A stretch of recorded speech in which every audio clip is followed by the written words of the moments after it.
Last video में हम लोगों ने इलेक्ट्रिक फ्लक्स के बारे में पढ़ा था। आज हम मज़ीद इलेक्ट्रिक फ्लक्स के बारे में पढ़ेंगे। लेट्स सी कि हमारे पास यहाँ पर एक सर्कुलर ऑब्जेक्ट है और इस सर्कुलर ऑब्जेक्ट के अंदर, इस स्फीयर के अंदर सेंटर पर एक चार्ज गिवन है जिसे क्यू कहते हैं। इस चार्ज पर, इस क्यू पर जो है वो पॉजिटिव चार्ज है। इसकी वजह से इस पूरे के पूरे सरफेस पे इस चार्ज क्यू की वजह से जो इलेक्ट्रिक फ्लक्स होगा, हमें अगर वो मालूम करना हो तो हम किस तरीके से मालूम करेंगे, आज हम ये मालूम करना सीखते हैं। लेट्स से कि ये हमारा सर्कल है और इसकी सेंटर पर ये एक चार्ज क्यू है जिसपे पॉजिटिव चार्ज है। आपको मालूम है कि अगर कोई चार्ज पॉजिटिव हो तो हमेशा जो इलेक्ट्रिक फील्ड लाइन है वो हमेशा पॉजिटिव से स्टार्ट होती है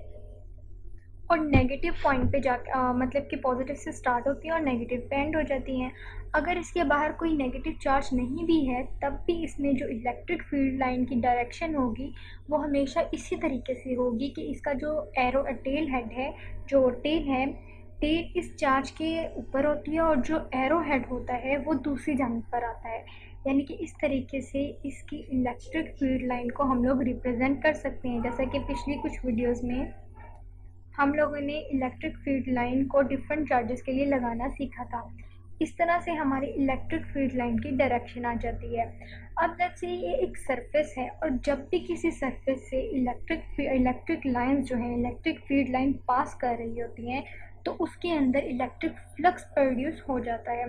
अगर मैं ये कहूँ कि मैं इस पूरी की पूरी सरफेस को, जो कि एक स्फीयर है, इस पूरे के पूरे स्फीयर को स्मॉल पैचेस में डिवाइड कर लूँ। लेट्स से कि मैं ये कहती हूँ कि ये सरफेस को मैंने इस तरीके से स्मॉल पैचेस में डिवाइड कर लिया, तो ये हर स्मॉल पैच का अपना एक सरफेस एरिया बन जाएगा इस तरीके से। जैसे कि ये है, इस तरीके से इस पूरे के पूरे सरफेस को, एक स्फीयर को हम लोगों ने जो स्फीयर जो हमारे पास स्फीयर की सरफेस है उसे हम लोगों ने छोटे छोटे पैचेस में डिवाइड कर लिया। अब हर सरफेस का जो वेक्टर एरिया है, वेक्टर एरिया जो है वो इस डायरेक्शन में है और चार्ज क्यू जो है इसके सेंटर पर ही है। अब चार्ज क्यू की वजह से ही तो electric field of line produce हुई थी ना,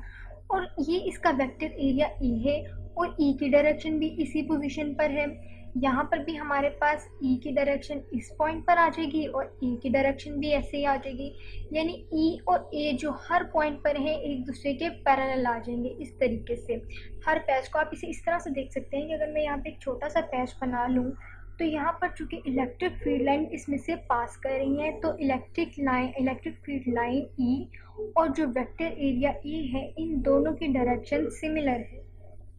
और ये आपस में पैरेलल है। पैरेलल होने की वजह से इनके दरमियान जो एंगल है वो ज़ीरो आ जाता है।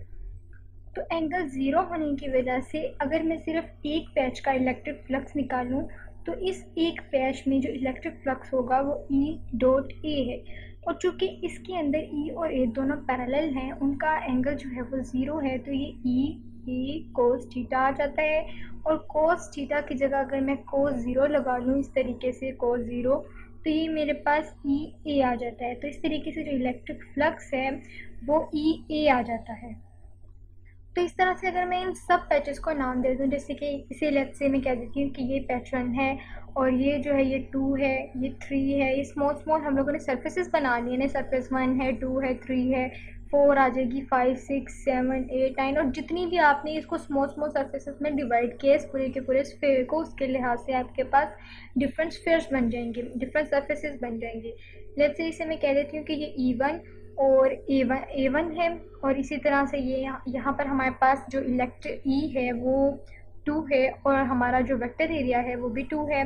यहाँ पर इसे 3 कह देते हैं और इसे भी 3 कह देते हैं। तो अब इस पूरे के पूरे सरफेस में हम लोगों ने चूँकि इसे छोटे छोटे सरफेसेस में जो है डिवाइड कर लिया है, तो अब इसमें सिर्फ एक फ्लक्स नहीं है, इसमें अब जो टोटल फ्लक्स आएगा, इसका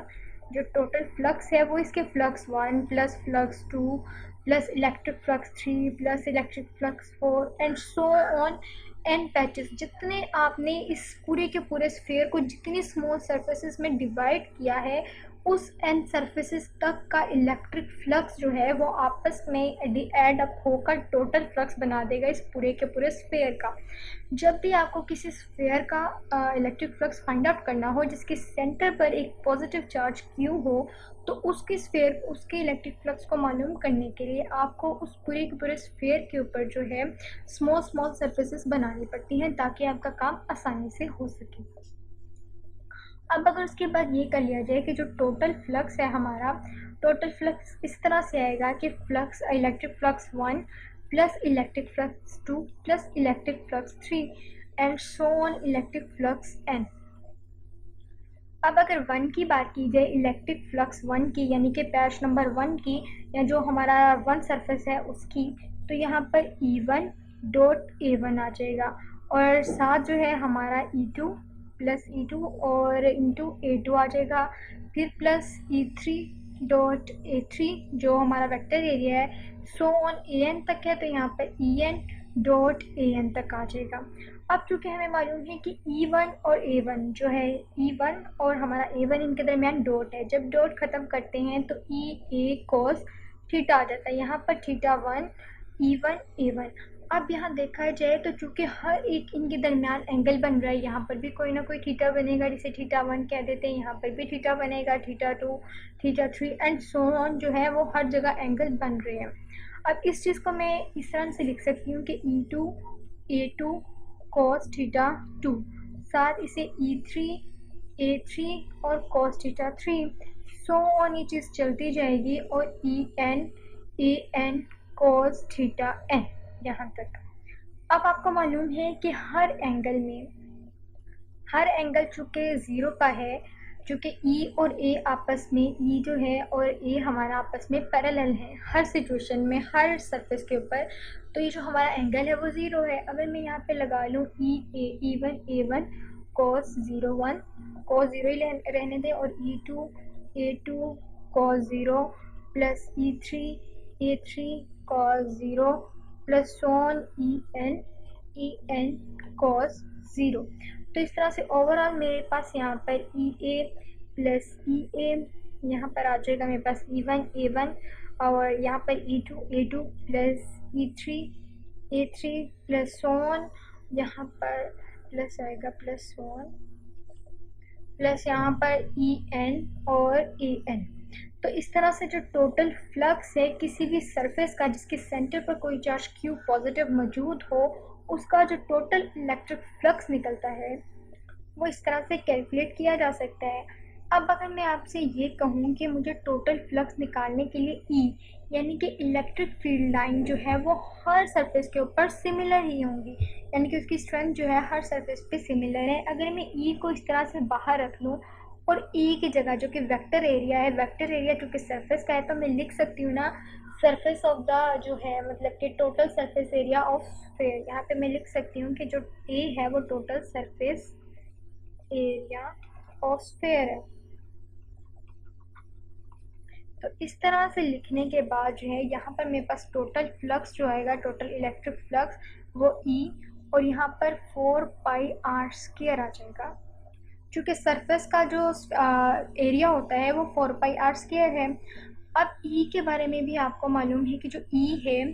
अगर मैं यहाँ लिखूँ E जो है, E के बारे में हम लोगों ने अपनी लास्ट वीडियो में पढ़ा था कि E को हम KQ बाई r स्क्वायर लिख सकते हैं। अगर इस तरीके से इसे लिख सकते हैं, मैं टोटल फ्लक्स को भी इस तरीके से फिर लिख सकती हूँ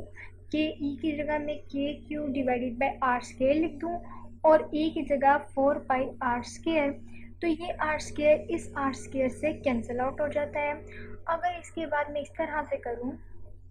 कि अब मैं k की भी वैल्यू जो है पुट कर दूँ, जो कि 1 divided by 4 pi epsilon not into Q है, और आगे हम जो है 4 पाई से मल्टीप्लाई कर रहे हैं, तो ये 4 इस 4 से कैंसिल, ये पाई इस पाई से कैंसिल हो जाता है। तो हमारा जो टोटल फ्लक्स है उस सरफेस का जिसके सेंटर पर एक चार्ज Q है, जिसकी वजह से इलेक्ट्रिक फील्ड लाइन प्रोड्यूस होती है उस पूरी की पूरी सरफेस पे, और तब जाके उस सरफेस का जो है इलेक्ट्रिक फ्लक्स बनता है, वो बराबर आ जाता है 1 by epsilon not into Q. यानी कि हमेशा कभी भी जब भी आपके पास कोई सरफेस आए, कोई सफ़ेयर आए, एक गोल कोई भी सफ़ेयर जैसी कोई सफ़ेयर टाइप की कोई भी सरफेस हो जिसका इलेक्ट्रिक फ्लक्स आपको मालूम करना हो, जिसके सेंटर पर एक चार्ज क्यू पॉजिटिव मौजूद हो, तो उसका जो टोटल इलेक्ट्रिक फ्लक्स आएगा वो हमेशा उसके चार्ज क्यू जो कि इसके सेंटर पर है वो, और जिस मीडियम के अंदर वो चार्ज मौजूद है, जिस मीडियम के अंदर आप ये पूरा का पूरा प्रोसेस कर रहे हैं, उसके ऊपर डिपेंड करता है। यानी कि इन शॉर्ट आप ये कह सकते हैं कि जो आपका टोटल फ्लक्स है किसी भी स्फेयर के लिए वो उसके साइज़ पर डिपेंड नहीं करता। कि आपका स्फेयर इतना हो सकता है, इतना हो सकता है, किसी भी साइज़ का हो सकता है, ये उसके साइज़ पे डिपेंड नहीं करता। जो टोटल इलेक्ट्रिक फ्लक्स है उस स्फेयर का वो डिपेंड करता है चार्ज क्यू जो कि इनक्लोज्ड है आपकी स्फेयर के अंदर, और परमिटिविटी ऑफ फ्री स्पेस पे, कि परमिटिविटी ऑफ स्पेस जो है उस पे, और जो चार्ज क्यों आपकी सरफेस के अंदर क्लोज्ड है उसके ऊपर आपकी जो है इलेक्ट्रिक फ्लक्स डिपेंड करता है। तो ये एक इलेक्ट्रिक फ्लक्स की आप एप्लीकेशन भी कह सकते हैं कि किस तरह से सफ़ेयर के अंदर मौजूद एक चार्ज क्यू की इलेक्ट्रिक फ्लक्स जो है आप फाइंड आउट कर सकते हैं। लास्ट वीडियो में हम लोगों ने एक सरफेस की फाइंड आउट की थी, और आज की वीडियो में हम लोगों ने एक सफ़ेयर की फाइंड आउट करना सीखी है कि एक सफ़ेयर की इलेक्ट्रिक फ्लक्स किस तरह से फाइंड आउट की जा सकती है।